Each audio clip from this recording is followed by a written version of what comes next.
Ashley, can you tell me how you first even came into contact and came to know Sean Combs? I met a man named Shane Pierce at the bar, and outside of the bar, he had Sean Combs a FaceTime phone call, and he overheard me saying I wasn't impressed by him and wasn't a fan, and that I thought he killed Tupac. Do you believe that that's what started all of this, that perhaps Sean Combs had a grudge, just hearing that you believed he was Tupac's killer? Yeah, I think that's what started it, because that's when he threatened me that he was going to come after me. And he threatened he was going to eat my face, so I didn't take him seriously. I just thought he was a bizarre human being. At what point did you come into actual physical contact? Did you see him face to face for the first time? What were the circumstances? It was when Shane Pierce had called me, and he claimed he wasn't feeling well from his cancer treatment and he needed help opening his medication. So I went over there to help him out, and it turned out he was just fine and he didn't need my help. It was weird. He wanted to show me his new car, and he took me on a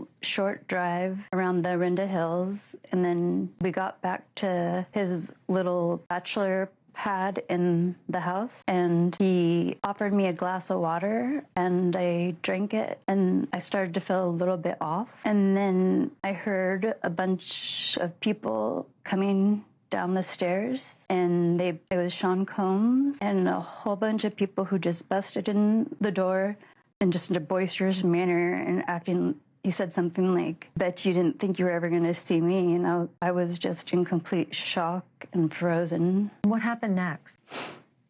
He basically started threatening me with human trafficking and that they could take me anywhere and sell me. He had Christina Corum. He ordered her to insert a copper IUD into my vagina, but luckily deployed before she could actually get it inside me. And that's when Sean Combs got extremely angry, and he grabbed the TV remote and sexually assaulted me vaginally with the remote extremely violently. Where in the apartment did this happen? And it was in the house. It has a little studio apartment underneath the house, and it was on the bed because it was a really tiny apartment. And was everyone in that party present? The people who had all descended down those stairs into that studio apartment, were they all present witnessing what was happening to you? I heard more people upstairs that I didn't see, so I'm not incredibly sure how many people were there. In the room with me, it was